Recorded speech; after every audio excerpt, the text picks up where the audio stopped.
let's do this. Okay. Welcome back to Minding Her Business. Today we're joined by Anica, the head of HR of the Municipality of Thames Centre. Hi, thanks for having me. I'm so excited. I'm so excited. I'm so excited to learn about the world of HR because like you see so many things on TV and I've actually never had the privilege of talking to someone that works in HR. Well, awesome. I'm excited to I'm excited. Very lucky. HR is exciting. It's awesome.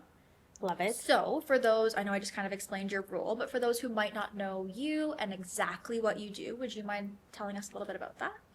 Yeah, so I'm the first ever HR at the Municipality of Thames Centre, which is exciting. I'm in my 6th year actually of being in HR, which is pretty fantastic, and I do love it. So I have 2 of my designations, and my degree and a couple diplomas under my belt as well. Not a big deal. Not a big deal. Worked hard for those. That's amazing. And I love it. Like, you get to interact with so many different people. Every day is different. And for me, I think HR is humans. It's in the word, right? And putting that back into play into HR is a huge deal for me. And that's really like taking care of people and making sure they're good and they're happy and they're supported. Because work is personal. That's how I see it. And everyone says depersonalize it. You can't, because it's your livelihood, right? So sometimes I'm working on like recruiting, sometimes it's onboarding, sometimes it's health and safety, sometimes it's discipline. Okay. Which we'll chat about. We'll get into that one for sure. You'll be shocked at my thoughts on discipline. So every day is totally different, and then you get to celebrate people, which I love. That's probably one of my favorite aspects is celebrating people, for sure. Honestly, we've barely spoken, in person before, but just through social media, I feel like you radiate so much positivity. And we'll get into that as well and kind of, what actually happens and behind closed doors. And I know we all put on a show and stuff like that, but I do feel like you radiate such positivity and you're just a little ray of sunshine. Oh, you're so sweet. Okay, so you said you've been working in HR for 6 years. So what were you doing before that? So before that, I was actually working in retail. So I had started, we can start from the very beginning. Let's do it. I was working at Bath & Body Works. I opened the first one in London, and then I helped open up Masonville, and then I ended up moving to Toronto for a couple of years, and I was working at the Toronto Eaton Centre in Yorkdale, and we actually experienced HR coming in. So that's what triggered me wanting to be in HR, which was really cool. So there was an investigation that was happening, and it was really cool to see the HR genuinely care about the people. Yeah. So then I started looking about, okay, does Fancher offer any HR courses? Let's get into it. So then I ended up enrolling into the diploma, moved back to London. I did the diploma course, which was 2 years. Then I'm like, okay, let's do the advanced diploma. It's an extra year. Then I was like, okay, let's do the degree. So I did the degree and got my honors BCom in HR, which was really exciting. And then while I was doing my undergrad, I worked for GoodLife. So if you remember me, if you ever went to GoodLife Southdale, you would remember me scanning your card and having those conversations, which was so fun. And just meeting tons of different people from different walks of life, which is what I would be exposed to in HR. Absolutely. So then I got my first job at Farm Boy, which was really exciting as an HR manager, and I was traveling a lot and I loved it. It's amazing. Then I went into automotive, and then now I'm in the public sector, which has been fantastic. So does HR look a little differently in all those different sectors, or do you feel like because you're dealing with people at all times, it's kind of like still similar? It's definitely different. Like when I first started out, it was, following exactly to a T what our directors are telling you. Because I had a director of HR above me. So there wasn't really that autonomy that you kind of got to do whatever you wanted. Yeah. Then I moved into automotive, and there was a lot more autonomy in there. You had a lot of blue collar individuals, which, being exposed to GoodLife helped me because I could build relationships. Oh, absolutely. It's easy peasy to just get to know people. Yeah. And then going into the public sector, totally different beast. Totally different beast, because you also have that public persona, right? Absolutely. I don't typically deal with the public, so I'll just push that off to someone else because my job is the employees and to make sure that they're good and they're happy and we're doing exactly what is required. So day to day, your role looks a little differently? Like no day is exactly the same for you? No, I wish. I wish. I am so structured as a person. But that's also, too, what I love. I do have my sticky notes in my list, but I can pivot pretty quickly, which helps me. But, every day is definitely different. So how do you know what to do today? Like, how do you know, okay, it's Tuesday, I'm going into the office tomorrow. How do you know what to start with, what to do? Is there things told to you by your boss? Like, you need to work on this, this, and this today? Or you just kind of have an agenda of like what needs to get done throughout the month and you just pick what you need to do? So I am huge on one-on-ones, not only for myself, but for anyone to interact with your boss, making sure that they know what you need to work on and So vice important. versa. That way you're meeting expectations, right? It's super simple. So typically I'm pretty organized, so I have a calendar, but I'll have my to-do list. And again, we'll pivot depending on what the situation is, but that's usually kind of how I set up my day. But again, I have my bi-weekly meetings that will just touch base on X, Y, and Z. And if something comes up, we'll have that great communication. We'll just touch base with each other. I think that's so important. Even like my business, we're a small business. I don't have a huge team, but I like to have one-on-one meetings because otherwise, how can you expect, everyone to live up to your expectations if they don't even know what your expectations are? And still, they could have challenges in their day that maybe they don't want to message you about. But if you're just having like a casual chat, they'll be like, "Oh, actually, like this is something, and this is something," and you can have a better relationship with them. And just all, I think one-on-ones are great. So I totally agree with you in that sense. And you get to know that individual and vice versa, right? Like they get to know me at what I like, what I do for fun. Absolutely. And you want to have that relationship too. You just don't want it to be all military all the time. And I think that helps big time. I feel like for you too, and like myself, I want them to come to me if anything's wrong or if they have any issues or anything like that. So having that relationship with them makes them more open to, hey, like, can we have a little chat? Like, I need to talk to you about something. So I think that's great. And it keeps us aligned, right? So a lot of times people will play like, hey, the boss said this, or hey, HR said this. And I'm like, we will both come back and chat with each other, and you don't think we're going to be aligned on X, Y, and Z. So it's great to have that strong relationship. What would you say your favorite part of your role is, if you had to pick one? I love celebrating people. I truly love celebrating people, whether it's for sure their birthdays or a promotion is huge for me, or if someone's getting married or they're about to have their first baby, and those are big moments for me. I also, this is going to be controversial, but I like disciplinaries. Ooh. I think those are awesome. They're a great way to give employees feedback. And sometimes they need to visually see it on a piece of paper of, hey, I'm not doing X, Y, and Z. If this continues to happen, I could potentially lose my job or get another disciplinary. Or, and because they see those things, like something is lit under them. Oh, yeah. And they change completely. And when you see them change, I think that's what brightens my heart, because now leadership and myself are supporting that individual to succeed. Absolutely. Now, if you're using those disciplines to terminate someone, I totally disagree. Just terminate someone without cause and move them along. Yeah. But those disciplinaries, again, you're supporting that employee's job, right? You're supporting their development. So do you find you can approach it, instead of being, you're doing this and this and this wrong, you need to fix this, you can kind of approach it with kindness and say, hey, like, this is, like, how do you take that role on for your disciplinaries? You definitely have to be firm but fair. Depending on what the disciplinary is, I'm not actually delivering it, but I'm coaching that manager, director, supervisor delivering it, because they should be held accountable. They're their leader. They're working with them day in and day out, not me. So my advice is always tell them, like, hey, I'm giving you a disciplinary because of whatever the situation is. Yeah. And it's because I'm telling you these because I want you to succeed. If I didn't care about you, I wouldn't tell you these things, right? Does it ever go bad? Like, do people get defensive? It depends. Like, if they don't want to change or they don't want to grow, they'll be defensive, which I've had before. Yeah. I've had people write me letters and say, I totally disagree on X, Y, and Z. And I'm like, okay. you still have a written warning. Yeah. But then I've seen people be like, okay, well, what can I do? Can I take this course? Can I spend more time training with whoever? And we're like, yeah, of course, we're here to support you. We want you to succeed. That's why I'm telling you this. It's the same thing with like your mom and dad. Like if we screw up, they're going to be like, hey, everyone calls me Annie. So they'll be like, Annie, what are you doing?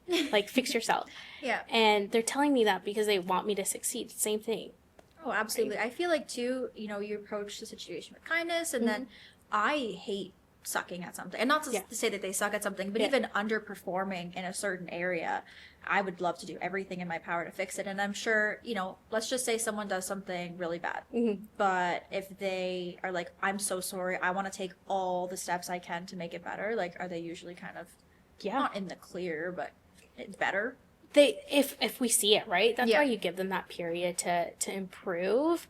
I think I've seen everyone actually try. There's only been a couple that are like, I'm checked out, or I'm gonna resign, Yeah. or just make life hell. But then you shepherd them out, right? You're not going to keep someone toxic that's going to destroy the whole environment for everybody else, right? So how do you deal with toxic people in the workplace to a certain degree? I know you can't spill all the secrets and all those things, but to like in any job you've had in HR, if there has been a toxic person, how do you deal with that? You try to have as many conversations as you can. You could probably take them out for coffee. I've done that a bunch of times, or lunch, and just check in with them, especially if they're upset with me or other individuals. Honestly, have that conversation. And sometimes it clears the air, sometimes it does not. And that's okay too, right? Yeah. But I know this might sound controversial, but documenting things is huge. Oh yeah. Written record, very important. 100%, right? Just to also protect yourself, but also going to your leader and saying, hey, this is what's up. This is what I've done. So you're problem solving. You're not just coming with a problem, but now I'm saying, hey, it's not working and I need your support. I think that is so important. I even think back to, let's just say I'm in a personal disagreement with someone and then I say this and this is what's hurting me. Okay, well, when did I do that? And I freeze in the moment. But obviously I'm not going to have a written record of what someone did to me. But it's good to have that so you can say, okay, this is actually X, Y, Z, why I feel this way, why you're underperforming, and having those like analytics or, written record of that, I think is so important. Oh, 100%. So you said sometimes they're not great. So what if you have a problem with someone? Like, who does the head of HR go to if they have a problem with something?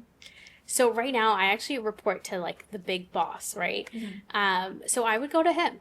Okay. I would confide in him, and I have a great relationship where, I'm comfortable to speak up. Good. And he'll give me tips to kind of build that relationship or see what's going on to fix the toxicity or bullying or whatever it could be, right? And I've done that in other organizations because not everyone's a fan of HR, and I totally get it. Yeah. There's preconceived notions that HR just wants to terminate people, which is not the case. Not the case. Not the right HR, right? Yeah. That we want to see everyone succeed. So again, your leadership team is going to be there to support you because they see such value in HR.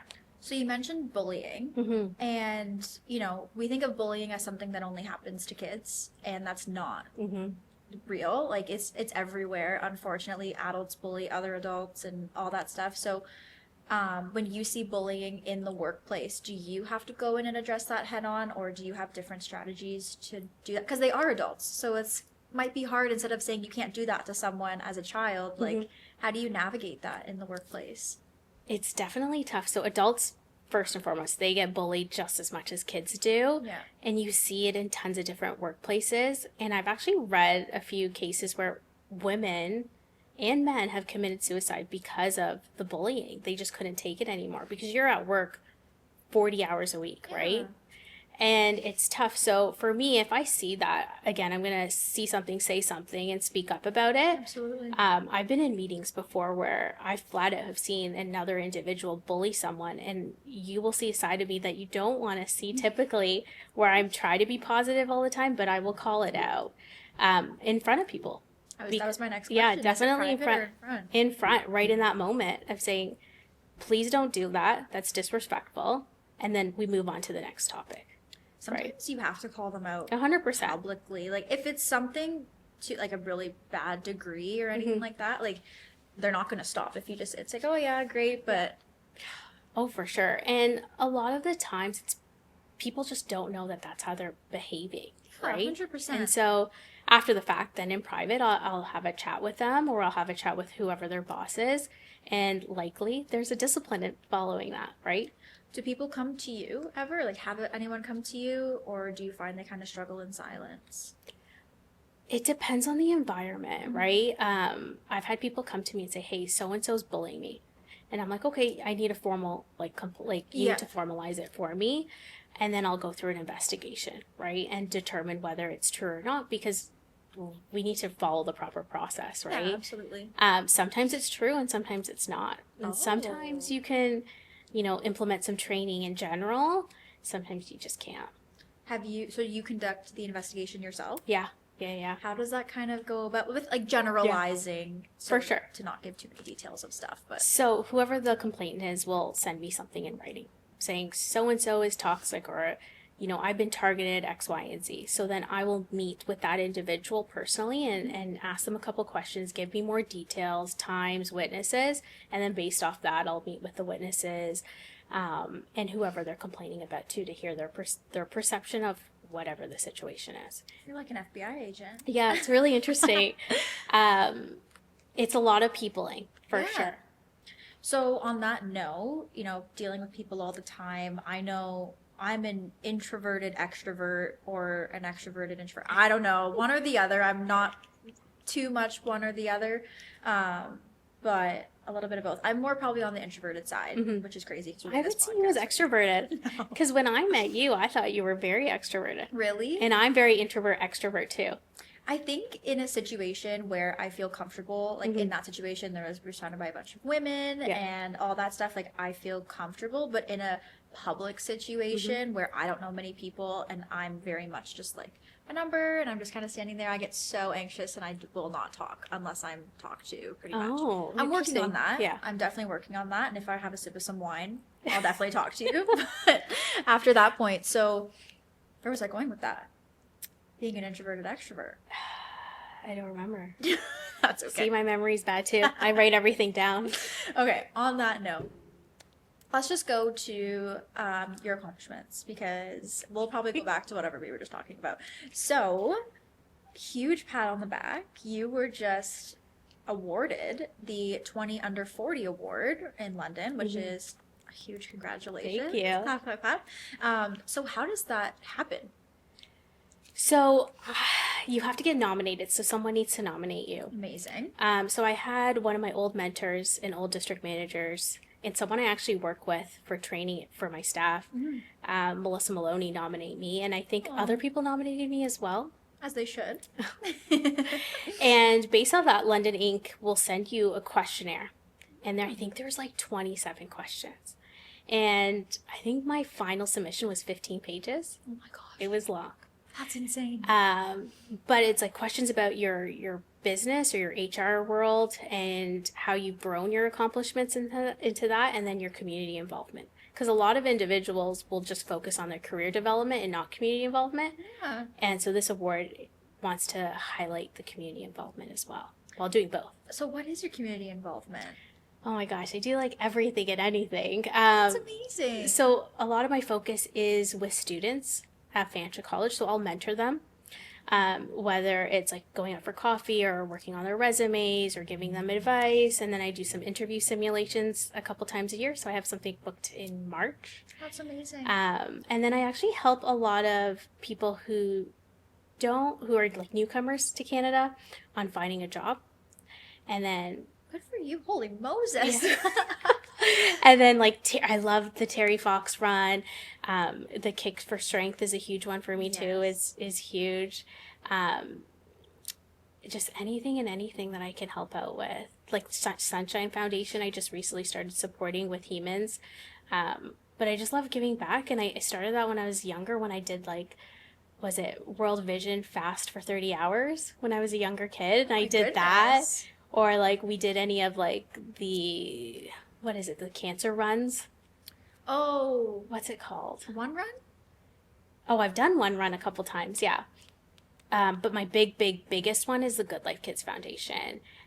When I worked for GoodLife, especially, and it was, I think, a testament of my relationship building. I had members and staff all participate. We raised $15,000 this one year, and it was crazy. So I had, I think, 10 or 11 teams full of staff and members combined, and it was just pure excitement. I still have that photo of like everybody and me in the middle, and it said Spin for Kids, and it was phenomenal. But that's a huge one that I also support consistently and have been since my GoodLife days, because you're helping kids with special needs, and I think that's huge because sometimes we forget about them. The money I got to see how it gets used is we went to Bowler Mountain, and they have mono skis, so they can go down the ski hill, and it's like the cutest thing, and you see their faces light up. And so when it's kids, it just melts my heart. I think it's so special. My boyfriend has an aunt who is special needs as well, and I've always had a special place in my heart for special needs and handicapped people, but just being so close to her and seeing how happy she is and the bright light she brings to everyone's lives, I just, it's carved an even bigger place in my heart, and I think that's so important, and I love her. I love hearing that too. Well, especially kids that are handicapped, they don't feel normal. So to give them some sort of activity where they feel normal is huge. Absolutely. And again, seeing their faces like just bright, it just brings you joy. Well, Auntie M actually, so I think Auntie M's 40 or 50, and she has a roommate, Alice, and they live in a special, whatever that's called. I can't think of the word right now. Like housing. Okay. I'll just say that. And Nanny is her mom, and she was saying, she's like, Emma is fully booked this month. She goes to dancing classes. She goes to do all these different things. Her whole week is booked up, and it's so amazing to see. Like, she lives such a great life for her, and she has so much fun, and it's so beautiful to see. And on that note as well, I think it's also important for funding and fundraising and stuff like that. You mentioned seeing where the money goes, and I think that's a huge thing. Is we're asked to donate to all these different things, but we don't know where it goes, and sometimes it doesn't go to the right places. 100%. So I think showing where that money is going, and you personally getting to see like what impact you're having on these lives, is so incredible. Yeah, I love it. So yeah, Good Life Kids Foundation is my biggest one that I'll always support for, I think, forever. Yeah. But then any of those little ones in between as well. So That's if I can give back, because like, I work hard, and Absolutely. I mean, I don't know what I want to say. I mean, if I can give back to others, right, it helps other people and they end up being happier, and, our world gets better, hopefully. And it feels warm in your heart, I'm sure, as well. And it's tough too, because I think a lot of us will post on social media, oh my gosh, I helped so-and-so, and I struggle doing that. So even doing like the submission was tough to like, I had to sell myself. it's hard to pump your own tires sometimes and be like, I do this and I do this, without sounding like I do this and I do this. Exactly. I think LinkedIn is a great example of doing that, but in like a tasteful way, because you have to talk about your accomplishments on there. That's, it's a professional space. And sometimes for me, I'm like, oh, we did this, like exciting things for the business. I have a little bit of an easier time talking about, like, oh, we won this or we did this. Like, that's easy because I'm proud of my business. But to say I'm doing this or I'm doing that is a little bit difficult. So I get where you're coming from in that regard. Oh, for sure. Especially because I think you want the praise of like, hey, I helped people who are unfortunate. And I think there's a difference with showing that online versus like your internal, your external accomplishments, external accomplishments, right? So like I posted my 20 under 40 and I'm super pumped to it, but I won't post that, hey, I'm doing X, Y, and Z with a foundation or something like that. Well, I'm proud of you for posting about your 20 under 40. Thank That you. is a huge accomplishment, especially knowing about the submission process and all that Yeah. stuff. So you send in your submission. What happens after that? How long until you find out if you got accepted? And yeah, so I submitted it end of September. I think that was the due date. And then I found out early November. And I was mentally preparing that I did not win because not a lot of people from the public sector get chosen. It's usually the private sector and HR, like, who picks HR? hello. Well, Gore does. London Inc. for sure. Yeah. And then literally, I think early November, I found out. And I get this email at like 12 o'clock in the afternoon. And I'm actually on a FANCHA simulation. I pause it and I'm like, hold on, I really got to talk to my boss. Yeah. And I paused it. I ran out of my office in my like heels and you hear clickety clack. And I go to my boss. I'm like, oh my God, I got it. And it was just like an instant high five and we were so pumped. And then I had to run back and finish my call. But probably so hard to focus on it was anything so other than hard that in the moment. And then they're like, you have to keep it quiet for 24 hours because until we release it the next day. And I'm like, okay. Did you tell like close friends? Yeah, I told like my close friends and family. Don't listen, but about it, the ones that have been there with me through it all, of course. And understood like when, hey, I had to cancel on plans because I'm doing X, Y, and Z. So they were all excited, and I think we're all just mind boggled. And then we saw the list, and I'm on a list with like doctors and lawyers and directors and VPs, and I'm mind boggled that I'm an HR manager. And my friends and my family are like, why are you downplaying it? I was just gonna Yeah. say that in a nicer way, but like, you know, just because someone's a doctor or a lawyer, let's just say they're a doctor, but they do no community service. They just go to their work, clock in, clock Yeah. out. That's their day. Like, you know, doesn't matter what role, which you also have a very important role, might I add. But, you know, you have this important role and you're doing so much for the community around you. It doesn't matter. You could be, I don't even want to discredit anyone's job, but let's just say you're working a part-time job or something like that in whatever. I'm not even going to say anything. But you're working a part-time job, not the level at where you're at right now, but you're doing so much for the community. I think you have more of an impact. Yeah. Or the same or in a different way. But you know what I mean? I don't think you should discredit in any way because you work HR. HR is very important. Everyone needs HR. Yeah. And you bring so much light to people's days. Yeah. And you discipline people. Oh, well, thank you. Very sweet. I definitely got the lecture of don't downplay it. Yes. Well, you're getting it again. Yes. Thank you. Thank you. Thank you, Mom. Okay, so anything else you want to talk about the 20 under 40 before we move on to your other accomplishments? I don't think so. I'm just excited about the foundation. Now being a part of like the alumni group, the foundation gets to help other organizations or charities, which is what I'm really excited about because now I have the backing of all the 20 under 40 for the class of 2024 and then all the past alumni as well. So I'm excited about that. Tell me a little bit more about that. That's really cool. So you're almost like a board, a council kind of thing now? I think so. So I'll find out more tomorrow, but because I have an event again to go to for 20 under 40, which I'm sure will be consistent. But it's a charity and we will fund or back other charities, which is exciting. And that's incredible. You have like-minded people that just want to give back to the community. And it's really refreshing. Like at the 20 under 40 event or the award gala, all the women, and it's interesting because sometimes women and women won't click, but these women were so empowering and so sweet and so kind, and even the guys, they were so stellar, and I'm excited for the impact that we're going to make together. About the women supporting women and women being catty and all that stuff, I actually feel like Berkeley really opened my eyes to the beautiful space that you can create when women actually support women, because sometimes it can be super catty. You know, you're sitting here and a new woman comes in and you're automatically judging them. Not always, but sometimes, you know what I mean? And I found as I've grown up, you still deal with that. But other women, especially like-minded women, like you said, that are pursuing goals, and I've had random women reach out to me and say, "You're doing great, you're doing this," and all those things. Like, it's so beautiful because going through high school and even a little bit in university, everyone wants to tear each other down, basically.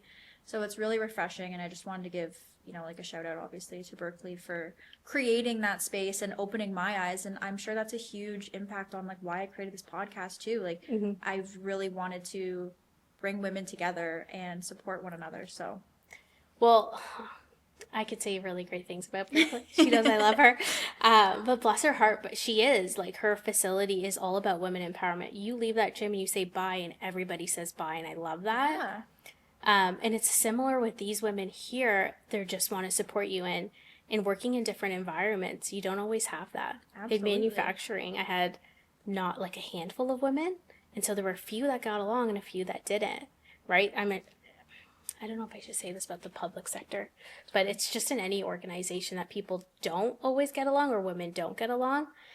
So it's refreshing for sure when you do have women who support you, and LinkedIn is a huge one where you have women and men support you. I have people on there that I've never met that support me, and it blows my brain. Same. I have like a little friend group sometimes, and we all comment on each other's stuff, and I'm like, I've never met you, but you are so sweet. And even on Instagram too, I find I post a little bit more for like the business and obviously the podcast on Instagram, and it's beautiful what the internet now, like, it can be used in bad ways, but it can also be used in great ways and bring people together and all that fun stuff. Okay, so I kind of want to talk more about your role. Okay. You know what? No, I lied. Let's talk about Disrupt HR, and then we'll kind of go into your role and end it on that, because I do want to talk more about like HR and what goes into HR and all that stuff. But while we're on the event kind of wave, so you spoke at Disrupt HR, which is, can you tell them a little bit about what that is quickly, and then I'll do my question. Yeah, so Disrupt HR is a really cool event where you have professionals speak for 5 minutes on a topic that's supposed to kind of disrupt people and get them to think. So This year, I did the topic breaking down silos for the win, inclusion. Oh. Or was it inclusion, breaking down silos for the win? It was either one of those topics, but it was breaking down silos for the win. So what came about from that topic was when I joined the municipality, there were tons of silos. And so me and my CAO really focused on breaking those down, which we did. So that's what triggered my topic of breaking down silos for the win. And you have to create 20 slides, and it's 15 slides, 15 seconds per slide, and it would just rotate, and you have 5 minutes to talk. Well, that's hard. That was really hard. Oh my goodness. And I am such an introvert extrovert, and I never liked public speaking. I'll do it if I have to. Yeah. And I practiced, and we do the dry run, and it did not go well. But the gentleman, James, who I was doing the dry run with, was like a pocket of sunshine. Like, if I could take him everywhere, I would, but just encouraged me. And we did it again, and it went well. And then the day of the event, I was probably like this close of like walking out, because it was nerve-wracking, because I'm around people who are my peers, people I look up to. Mm-hmm. My team is here supporting me on that. Past employers and coworkers are there, and schoolmates. So I'm sitting there, and I'm seeing a couple people go up. I'm on the first section, and I'm just like, yeah, look, I don't know if I could do this. So I don't know how I went into the back, and they put my mic on. And again, leading up to it, I had a whole team of the ARIA team just encouraging me. And then I had a piece of paper ready to like read off of, and I'm like, no, I'm not. I'm just going to leave it there. Good for you. And so I went up there and just did my thing, and the 5 minutes went like this, and I was off. And then people afterwards were like congratulating me. They're like, there's no way I could have done that. No way. And I'm like, I'm so glad I did that. Do you remember it, or did you just black out kind of thing? I low-key kind of blacked out. I have it recorded, but I haven't watched it because I get really cringy if I watch it, and I haven't watched the 20 under 40 award acceptance speech either. But the feedback was really good. I kind of feel the same way about that. I was on the Hustle and Grind podcast, and I haven't watched it. I watched it. It was really good, so you did great. I refuse. I'm like, I can't go back to that and watch it. I've gotten nice feedback as well. Mm-hmm. And like, even with these, I edit them. After Keith has edited them, I go through it a little bit, and I'm like, that's it. I'm not watching it again. I can't listen to it. Like, you get anxious and nervous about it, and like a little bit, whatever the word you just, it's like. Well, I'm such a perfectionist sometimes, and I'm so hard on myself that I would just critique myself. So if I said a lot of times, or like, or silos a whole bunch of times, I would just be judging myself.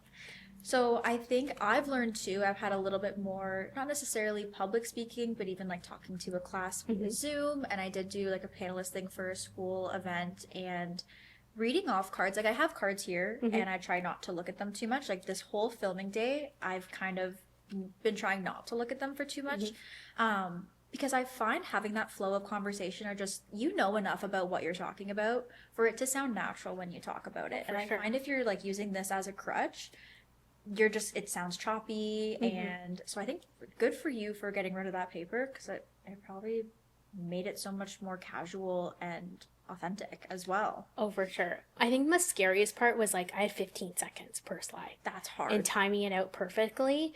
But again, the team that set it up, they were so supportive and so encouraging. It literally gave me a boost of energy that I needed to go back to work and be excited again. Because sometimes it ebbs and flows when you're super excited in your work of life. Absolutely. But yeah, public speaking, I think I would do it again. I definitely would do it again. The 15 seconds as well? Well, it has to be 50. It's 20 slides, 15 seconds. So I think I would do that event again, Disrupt HR, and have another cool topic to do. If you're listening, she's ready for next year. And then I just spoke on an HR panel, and that was really exciting as well, with other HRs. And I was the only one that didn't come with anything.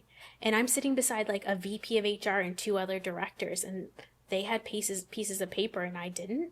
And so I'm like, was I not prepared? But I'm like, I know my stuff well enough that I didn't need it. Not to downplay bringing that at all, but yeah, definitely, because again, I just want it to be authentic. Yeah, I think it's so important. So on that topic of public speaking, and obviously you were a little bit nervous, dry run didn't go well, do you have any advice for someone who's nervous for public speaking but might want to get into it or feels like it could help their career in a certain way, or just kind of any advice? Just do it. Yeah. As nerve-wracking as it is, and that's coming from someone that's introverted, extroverted, just do it. Yeah. Because you'll be happy at the end of the day. And like practice in school, like I would do it I would have to. You'd be forced to do it for presentations. Yeah. But force yourself to go out there and do it as well, right? So I speak at Fancha all the time, and I enjoy it, right? But I think getting used to it with your peers.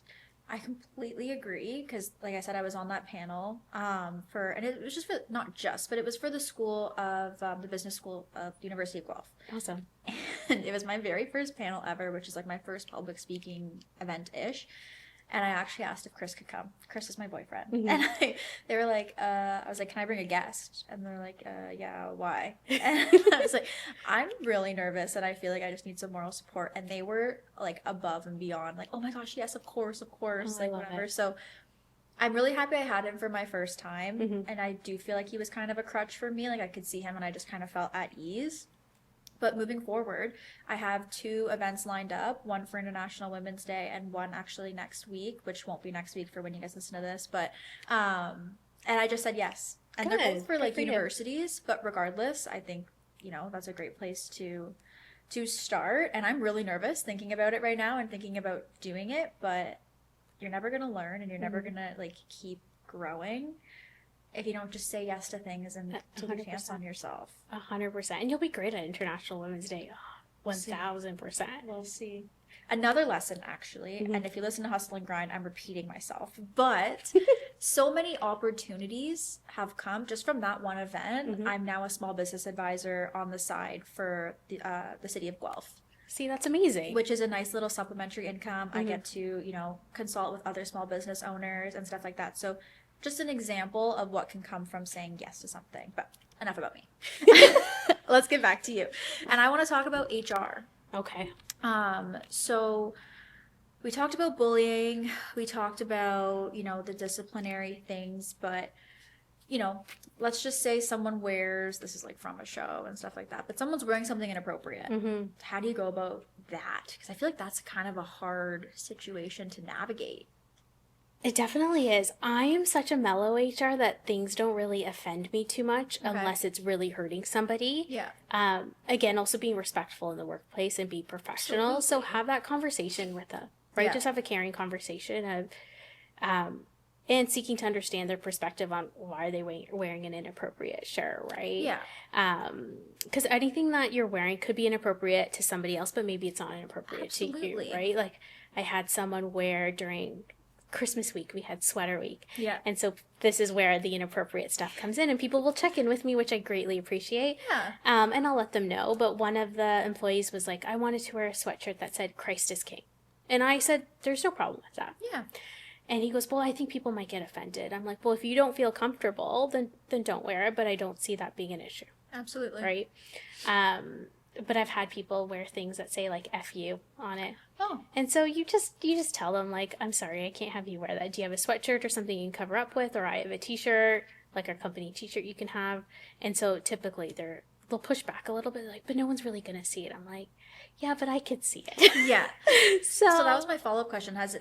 Is it ever inappropriate enough that they like have to change kind of on the spot? Yeah. So, Yeah. or they'll have like a sweatshirt and they'll cover up. 90% of the time they'll just wear a sweatshirt and cover it up and they know better. Yeah. And a lot of that comes at like more in the manufacturing world versus like private or Yeah. I'm sure office people wear. kind of know. So when they're hired, is there like a dress policy or something like that so they should know what's They should allowed and know. not? Okay. Yeah. So again, not having an HR before, I don't think the policies were as reviewed as often. With me, I have like an HR onboarding and we go through those. Like Fridays are casual Fridays. You can wear jeans, but Monday through Thursday, you don't wear jeans. And if Thursday is your Friday, you still don't wear jeans because it's not a Friday. Yep. Okay. Like I need you to understand those things. I'm all about dressing professional all the time. Yeah. Especially in your work environment. Like on the weekends, you're going to see me in Lulu's and a sweatshirt and Absolutely. I'm casual. But you need to be presentable. You never know who you're interacting with, whether it's the public or we have a vendor coming in and you're meeting with somebody. You need to be professional. So if someone, let's just say, wears jeans on a Wednesday or a Thursday, because that's not necessarily inappropriate, but it's not allowed. Yeah. Would they still have to change? No. No, it's just like a tisk tisk, please don't do that again kind of thing. So I won't say anything being their HR because I don't manage them. Okay. So I would probably just like give a heads up to whoever their boss is. That's tough. That is tough. So I don't know if we can put this part in, but like if they're not fond of me because I'm their HR and everyone's so cliquey, Yeah. I won't say anything. I just let it go. Yeah. It is what it is. So that kind of leads me to my next point is, being a disciplinarian or, people knowing, HR, maybe they don't have the best idea of what HR is and stuff like that. Do you find that hard emotionally? Sometimes it just depends. Like, again, seeking to understand, you'll hear me say that a lot in an organization. They need to seek to understand from my perspective. I'm not the one giving the disciplinary. I'm not the one terminating people. Yes, I'm physically doing that action, but that was up to your director or your boss. Absolutely. That is saying why. I'm just supporting them as a support function. And so sometimes, it can definitely hurt me emotionally because I do want people to like me. I think that goes with anybody. Absolutely. And to have people just hate you for you is definitely tough. But do you think they're hating you for you or because of your role and what you have to do? I think they don't sometimes understand that that's my role. Because a lot of times people don't call me Anica, they call me HR. And I'm like, no, I'm Anica. I have a name. Thank you. And so I'll call it out. I'll definitely call out the misspelling too of my name. It's not hard. It's in my email. There you go. I'm like, attention to detail is really important, but just an FYI, my name's spelled A-N-I-C-A, not K. It's kind of funny because one of my best friends, Raquel, her name is almost always misspelled. She's got Rochelle. She's got just the craziest stuff, and it's like, it's in the email. 100%. You can see what it's called. Exactly. But if it's actually like, a misunderstanding or someone like did not mean any ill will against it or whatever, it's hard. But if you correct them and then they don't do it after, then that's not okay. But even still, misspelling your name is also a sign of bullying. It's like that quiet bullying as well. So being just aware of that. Absolutely. And so that's why it's really important to call that stuff out. As tiny as it is, call it out. So, like I said earlier, I think you're a very perky and beautiful human being. So, do you find it hard, not putting on that, it's not a facade, and that's the absolute worst word to use, but keeping that personality while having to do the HR stuff and dealing with your own stuff on the side and having to come into work and being that happy-go-lucky person. Is that tough? Yeah, it's tough some days, right? And that's where, you have to recharge your battery, right? A lot of times I'm pretty positive and I like to see the glass half full all the time. And I'll always say, people have the ability to change, like give them a break or try but I'll have to recharge. I recharge and my friends and family understand that. So sometimes I'll come home and I don't want to talk to anybody at all and they get it. Or I won't answer my phone and it's on Do Not Disturb. It's because I need quiet time. Where I'll like unwind and read a book or listen to music or now painting pottery, which I'm loving. Oh, that's amazing. So I was actually just going to ask how you recharge, but that's great. Yeah. So that's how I recharge. It's like in working out or being around people that recharge my battery and give me that energy back. Absolutely. Yeah. You know what? I had her on the podcast and she was talking about filling her cup and being with people who fill your cup. And she's like, during the week, I only kind of not associate myself, but I'll be more selective with my time and people that fill my cup. And if, you're not taking from my cup or filling it, then we can hang out on the weekend or something 100%. Like that. Because, work is taxing and it takes a lot out of you. 1000%, especially when you know people are struggling and you're trying to lift them up, right? Exactly. And then you might be struggling, and I've had moments where I'm struggling, but I still want to lift other people up. And for me to do that, I have to recharge or take a break. Absolutely. I just want to see if I have anything. I feel like we've covered so much. Okay, so we kind of talked about this, like your favorite part of the role, but is there any part of your role where you're like, this is why I do what I do, or moments that like that? Going back to those disciplinaries, or should you want something different? No, I want whatever feels right. It's definitely the disciplinaries, right? And you see the individual flourish after you give it to them. I think that's a big one, because I've seen some people move into like higher up leadership roles after they get a disciplinary, which is really crazy to me. Because they take it seriously. right? I would be the same way if I got a disciplinary of like, hey, Anica, you're not performing X, Y, and Z. I'd be like, okay, what can I do better? How can I improve? And then you'll see, I would want to see myself grow and get better and prove everyone wrong, As you should. right? Absolutely. And then, of course, I just love promotions. Yes. It's so exciting to see someone who you've been working on their development plan, and now they're maybe a director or a manager or supervisor, and it's awesome to see. Awesome to see. And then they get that massive increase in pay and brings them joy. That's all right. No one's going to complain about that. that. 100%. And then, I don't know, like, you know, those national days, like a National HR Day or National Bosses Day. Yeah. I love celebrating those days. And because people don't expect it, and because I also will love to go into people's office and put balloons and streamers and a little gift and a card, those are the days that I love doing. Yeah. That's incredible. Yeah. So we'll kind of wrap things up. I know we're kind of close for time. But looking ahead, do you have any goals, like for the next 5 years, next 10 years, anything like that? Or are you really happy where you are right now? Which you've had so many accomplishments. And every time I ask that question, I just want everyone to know that you are absolutely thriving, and that's why you're here, and that's why I want to talk to you and share your story. But I just like to know if there's anything on the horizon, or if you're just really happy doing what you're doing. I'm definitely happy with what I'm doing. I think the next step is I want to be a director or a VP of HR. And I know I'm young. I'm in my 6th year. But I think I'm ready. I want to lead a team again. And I've led teams before. And I am such a dominant, is that inappropriate to say dominant role? No. I'm a dominant professional, like, because I know my stuff. Absolutely. And I'm confident and I want to mentor others. So being a director or being a VP, that's kind of where I'm seeing myself. Probably a director sooner than later. Absolutely. And then a VP as like my end goal for sure in my career. I think given your accomplishments this far, I think it's not that far away. Let's hope so. At all. Okay, so in the sake of time, is there anything that you want to talk about that we didn't cover that you think is important to chat about while you're here? Did you want to talk about mental health? Yeah, let's talk about it. Okay.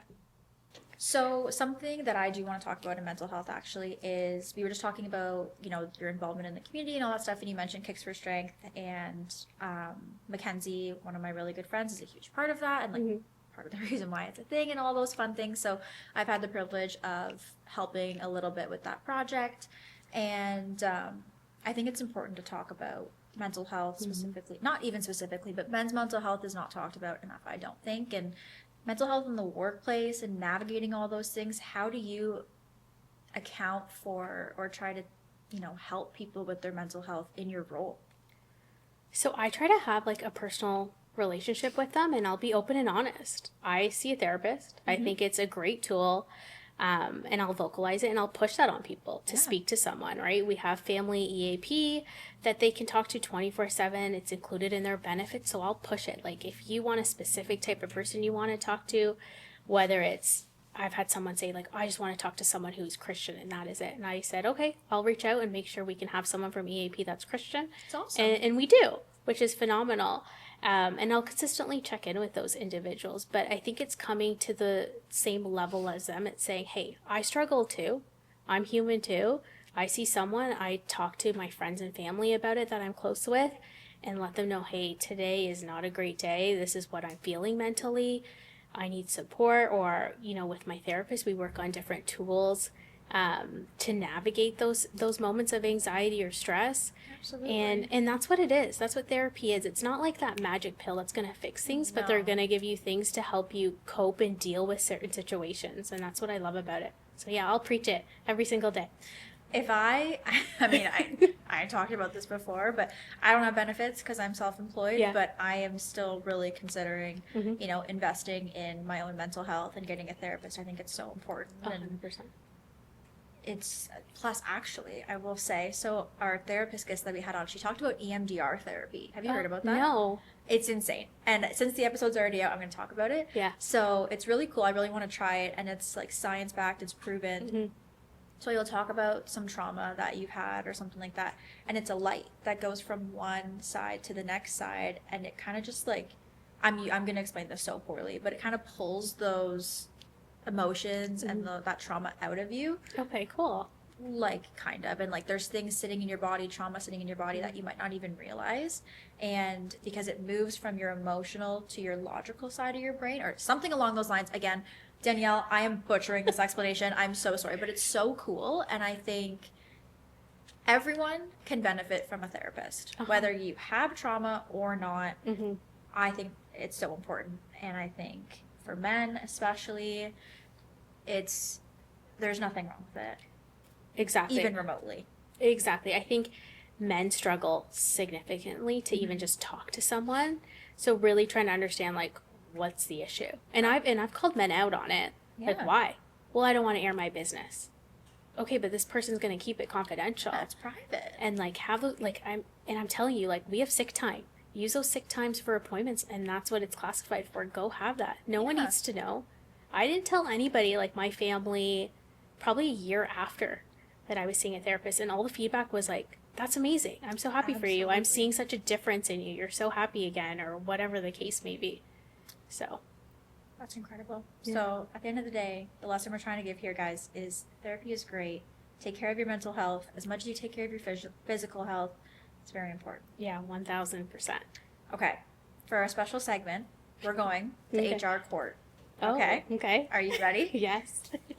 So I'm going to give you a kind of situation, and I know everything is, subjective and it's situational and all those things, but just a very general, fun game where I'll give you a situation and you'll just say if it's an HR violation or not. Okay. And if you want to, you can say kind of how you'd handle it. But okay. Okay, ready? Yeah.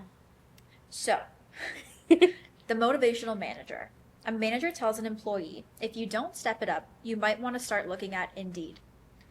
Is this an HR violation? Is this just a talking to or a fireable offense? Definitely a talking to. You don't talk to people like that. Jeez Louise. If someone spoke to me like that, I'd be like, what? Okay, do I need to go look for a job? And then it's utter panic, and then the gossip starts happening. That's I wouldn't say a discipline, but definitely a conversation of like, hey, Tim, why are you saying that? Come on, Tim. Okay, so a casual dress code gone wrong. An employee starts showing up to work in pajama pants and slippers claiming the handbook just says casual. Is this worth a warning or grounds for termination? I would say a warning. Yeah. That one's a little... Yeah, I don't think that's termination worthy. I've had people show up in, like, see-through pants, and I've seen, like, the bits. Like, okay, if they were wearing, like, white dress pants and you can see their underwear kind of thing, or, like, see-through? Like, see-through their white pants. And, like, I've had men being like, I'm kind of turned on, and I'm like, oh my God, this is so inappropriate. No. And so I'll talk to the boss and say, whoever their director is, and say, hey, can you just chat with them about their clothing? Yeah. Oh, but yeah, gosh. That's happened. I have a question for you at the end of this really quickly. Okay. A team throws a surprise birthday party for an employee who explicitly said they didn't want one. The employee has a panic attack and threatens to sue. Oh, gosh. Could HR be held responsible for emotional distress? They wouldn't be responsible for emotional distress at all. It would depend on, like, how did that individual find out when that individual's birthday was. Was it public? I would say, did you have it in writing? Yeah. Right? I mean, did you tell that person it was your birthday? Like, I would ask multiple questions for follow-up. Okay. But it wouldn't be HR's issue. Okay. So a work Slack group starts off with memes, but slowly turns into a roasting session of coworkers. No one complains until one person does. I would say that would be an HR thing. Yeah? Is it a slap on the wrist or a serious misconduct? Depending what we find out, investigation. So I would say, for now, a slap on the wrist. Okay. So a boss keeps calling employees honey and sweetheart, insisting it's just their personality. Some employees don't mind, but others are uncomfortable. Would this be a simple conversation, or is this a fireable issue? I would have a conversation. Yeah. Definitely have a conversation. And did those individuals have a conversation to say, hey, buddy, please stop calling me honey and sweetie? And what if it doesn't stop after that conversation? I need a formal complaint. Yeah? Yeah. Okay, fair. We'll do one more and then I'll ask my question just for the sake of timing. Okay. Oh, gosh. Okay. An employee's lunch keeps getting stolen from the fridge, so they set up a hidden camera. HR finds out. Who's in trouble, the lunch thief or the office detective? Oh, Or both. I would probably do both. Like, Yeah. why are you stealing? Yeah. And then why are you putting cameras in the office Yeah. in an undesignated Yeah. space? That's fair. And That's why didn't you come to us and say, hey, someone's stealing my food. Can you help me? Okay, last question. What's your craziest HR story, if you have one? Oh, God. I've terminated a lot of people. Mm-hmm. And I've had this one individual literally start throwing things everywhere and then grabs like a steel pipe ready to hit someone. Thankfully, like typically I'm usually with another person that is usually bigger than I am to stop it. And so they obviously stopped it, but that's probably one of the biggest, craziest HR stories of like a termination. Oh my goodness. Well, on that note, we'll end it there. Thank you so much for coming on the podcast. This was a great chat. I could keep going, but for the sake of time, we'll leave it here and we'll just have to have you on again in the future. Yeah. Well, thank you so much for having me. Once you're the director. Yes, once I'm the director. See, I told you. I'm minding your business. We're manifesting it. Yes. So yeah, thank you so much. It was an absolute pleasure chatting with you. Thank you. I can't wait to chat with you again. Yeah, sounds great. Thanks for having me. Of course. Thank you so much for listening and watching. And until the next guest, we'll talk to you later. Bye.